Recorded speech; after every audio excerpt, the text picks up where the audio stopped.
अस्सलाम वालेकुम दोस्तों, कैसे हैं आप।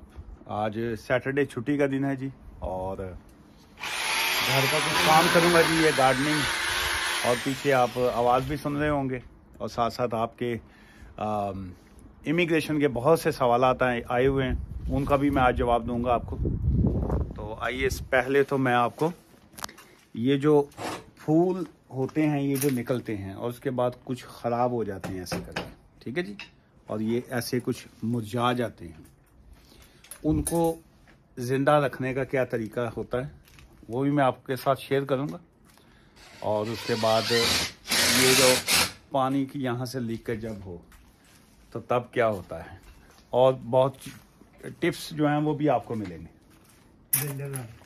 बिल्डिंग वर्क के टिप्स भी मिलेंगे आपको।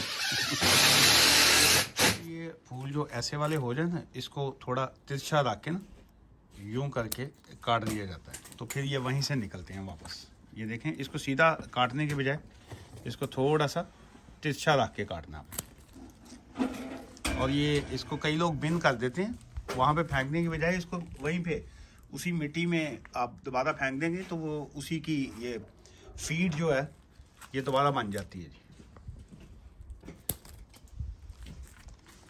क्यों जी फिजान भाई, कई लोग होंगे ना अपना चुक के साइड से सुट देंगे, वो नहीं करना, वो विच ही कट के ना कटिंग विच ही रहन दिओ, वो पानी मिट्टी दे विच ही ना सारा ਇਹਦਾ फिर खुराक बन जाती है, फीड है। हाँ हाँ, ਇਹ ਵਿੱਚ ਹੀ देखो ना जिवें पत्ते डिगदे ने, ਇਹਦੀਆਂ जड़ी बूटियां सारियां तिरछा कट्टण ਦੇ ਨਾਲ दोबारा उथों फिर फुੱਲ निकल आते हैं।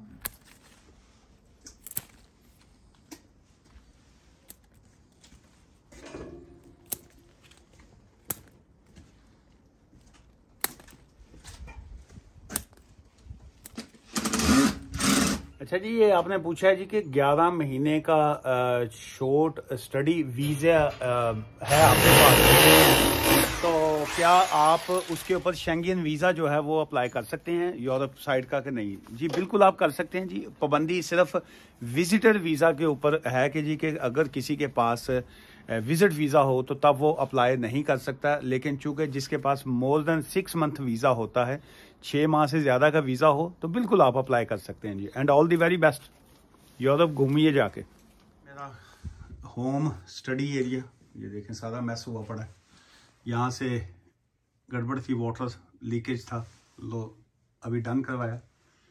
तो ये लाइटें जो हैं इसको मैं चेंज करवा रहा हूँ। आप छोटी वाली थी, पता नहीं आई साइड ज़्यादा वीक होगी, तो ये बड़ी वाली जो है ना जी लाइट इस साइज़ की वो लगवा रहा हूँ जी। ये भाई साहब ने कहा है जी कि स्टडी वीज़ा जो है वो रिफ्यूज़ हो गया है। वाइफ जो है वो मेन एप्लीकेंट थी, तो 14 अगस्त से जो है क्लासेस भी स्टार्टेड हैं और रिफ्यूज़ल लेटर भी अभी नहीं आया। अगस्त में तो नहीं, लेकिन ये सितंबर में बाद क्लासें स्टार्ट होती हैं। लेकिन अब क्लासें स्टार्ट हो या ना हो उससे आपको क्या फ़र्क पड़ता है जी। वीज़ा जब रिफ्यूज़ हो गया तो वो तो या आप उसकी अपील करेंगे या उसको चैलेंज करेंगे या आप जो भी वो उसका हल निकालेंगे, लेकिन वो अब इस सितंबर वाले सेशन में तो आपको बिल्कुल बारी नहीं मिलेगी उसका। तो ये है कि अगर आप उसको चैलेंज करेंगे या अपील के बाद उसका हल कोई निकालेंगे या न्यू एप्लीकेशन भी फाइल करेंगे, वो भी अब आपको जो इनटेक जो नेक्स्ट ईयर की होगी, क्योंकि साल में 2 होती हैं जी, एक फेब की होती है, एक सितंबर की होती है। सो इस वाले में तो वो आपको, मेरा नहीं ख्याल आपको एंटरटेन अब करेंगे, टाइम ही नहीं है। ये अभी जुलाई जा रहा है, अगस्त और आगे सितंबर, so very short time. So sad news कि आपका रिफ्यूज़ हुआ है, तो आपका अगर कोई वकील है तो उनसे बात कीजिए, उसको चैलेंज करें, अपील करें। अगर आप हमसे रब्ता करना चाहें, यू आर मोस्ट वेलकम। बड़ा आपका बड़ा सैड सवाल भी है, लेकिन आपकी सवाल की वजह से मैं बहुत से लोगों को अवेयरनेस दूंगा। ये जो सवाल चलिए आपका मैं पहले पढ़ दूं। आपने कहा है जी कि आपका स्टूडेंट का वीज़ा जो है वो रिफ्यूज़ हो गया है, चूंकि आपने कोई फेक डॉक्यूमेंट्स जो थे वो लगाए थे, तो अभी स्पॉन्सर ने शायद पैसे नहीं रखे अकाउंट में या जो भी आपने रीजंस लिखी हैं, तो अब आपने कहा जी कि उसमें चीज़ें सेटल डाउन हैं, तो मैं अब अप्लाई करना चाह रहा हूँ, तो उसमें क्या होगा या इसका रिव्यू हम कर सकते हैं कि नहीं कर सकते। देखिए, प्रोवाइडिंग अ फेक डॉक्यूमेंट्स जो है इस अ क्रिमिनल ऑफेंस जो है। सो अभी मुझे चूंकि आपका पता नहीं है कि उसके आपके रिफ्यूजल लेटर में उन्होंने क्या ग्राउंड्स दिए हैं, सो ऑब्वियसली जो वकील आपका होगा, आप अपने वकील से ही रब्ता करें अगर है आपके पास कोई वकील, तो अदरवाइज ये है कि आप प्रॉपर लीगल एडवाइस आपको चाहिए। लेकिन कानून में यह है कि अगर आप फेक डॉक्यूमेंट्स लगाते हैं, जाली बैंक स्टेटमेंट लगाते हैं, कोई फेक डॉक्यूमेंट्स उनको प्रोवाइड करते हैं, कुछ चीजें उनसे मिसलीड करते हैं, कुछ बातें उनसे हाइड करते हैं, so they have a legal right कि आपको बैन कर सकते हैं। वो 10 साल के लिए बैन कर सकते हैं, शॉर्ट टाइम के लिए भी बैन कर सकते हैं। लेकिन वो आजकल कानून चूंकि बहुत सख्त है, वो नॉर्मल सीधा सीधा ही वो 10 साल के लिए बैन कर देते हैं। 2 साल का भी बाज़ का केसेस में मैंने देखा है, 2 years बैन होता है, बाज़ का 5 years बैन है। तो लेकिन ये बड़ा केयरफुल हुआ करें, कोई सा भी आप वीज़ा एप्लीकेशन फाइल करें। So refusal is not a big deal. आपने विजिट का वीज़ा अप्लाई किया, आपने स्टूडेंट का वीज़ा अप्लाई किया, कोई सा भी वीज़ा आपने अप्लाई किया, डजंट मैटर कि अगर वो आपका रिफ्यूजल आ जाती है। अगर आपको रिफ्यूजल आती है, आप उसकी अपील करते हैं, चैलेंज करते हैं, उनसे बात करते हैं, दोबारा एप्लीकेशन फाइल करेंगे, न्यू एविडेंस देंगे। लेकिन अगर आपने डॉक्यूमेंट्स ही फेक लगा दिए, आपका वीजा ही इस बेस के ऊपर रिफ्यूज हो गया कि जी कि आप जाली डॉक्यूमेंट्स देते हैं, सो एक तो आपकी जो क्रेडिबिलिटी होती है वो डैमेज हो जाती है। जब आपकी क्रेडिबिलिटी डैमेज होगी तो आपको फ्यूचर में भी उसका नुकसान होता है। वो आपकी हिस्ट्री जो होती है वो हमेशा के लिए गड़बड़ कर जाती है। सो ये जितने भी लोग ये वीडियो आज की देख रहे हैं, और उनसे मैं रिक्वेस्ट करूंगा कि ये मत समझा करें कि जी के उन्होंने की पता चलना है एम्बेसी वाले वो उनको सब पता चलता है। वो आपके तमाम डॉक्यूमेंट्स की वेरिफिकेशन करते हैं। ये जितने बैंक्स होते हैं, जैसे पाकिस्तान के अगर बैंक हैं, तमाम बैंक्स जो हैं वो सेंट्रल बैंक जो होता है पाकिस्तान का, नेशनल बैंक जो है वो उनके साथ कनेक्टेड होते हैं। सो अगर वो जाली डॉक्यूमेंट्स भी जब को बनते हैं तब भी वो जेन्युइन ही होते हैं। लेकिन ये है कि अगर किसी ने एडिट कर दिया, वहां से नाम रिमूव करके नया नाम डाल दिया, सो अल्टीमेट नुकसान अब आपको है, आपके स्पॉन्सर को कोई नुकसान नहीं है। अब फेस आप ही को करना पड़ेगा। उसका रिव्यू का अगर आपको राइट मिला है तो बिल्कुल आप रिव्यू कर सकते हैं। तो अगर वो उसका अपील का राइट है तो बिल्कुल आप अपील कर सकते हैं। लेकिन यूजिंग अ फेक डॉक्यूमेंट्स जो है इज अ क्रिमिनल ऑफेंस। जी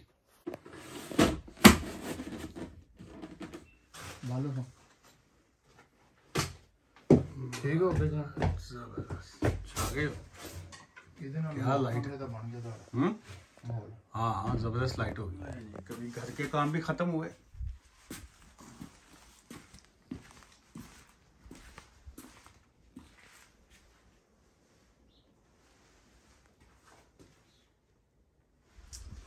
अच्छा जी, क्या बात है। ये भी एक और लास्ट काम होगा। अच्छा जी, ये वॉशरूम में ये वो पिछला एक कॉबॉय बिल्डर था, वो इसमें गड़बड़ कर दिया था जी। ये यहाँ पे अब नए टैप जो हैं वो अब ये भाई साहब लगाएंगे जी। ये किसी भाई साहब ने सवाल भेजा है। अच्छा, एक तो देखिए ये मुझे बड़ी अफसोस होता है कि हमने बड़ा क्लियरली वहां पे लिखा भी हुआ है अपनी इस वेबसाइट के ऊपर, अपने इस चैनल के ऊपर कि जी के हम एक प्रोफेशनल, एक कमर्शियल इमिग्रेशन लॉ फर्म हैं। हम लोग फ्री लीगल एडवाइस नहीं देते हैं, और मैं सिर्फ यहाँ पे जनरल इंफॉर्मेशन जो है वो मैं शेयर कर रहा होता हूँ, वो भी लोगों की अवेयरनेस के लिए। सो अभी ये किसी का भाई साहब का ऊपर सवाल था, उन्होंने कहा जी कि मैंने विजिट वीजा अप्लाई करना है, तो मेरी बैंक स्टेटमेंट है, तो क्या आप मेरी बैंक स्टेटमेंट चेक कर देंगे? बिल्कुल चेक कर दूंगा, लेकिन उसके लिए आप अपॉइंटमेंट बुक कीजिए, हमें कंसल्टेशन की फीस लेंगे।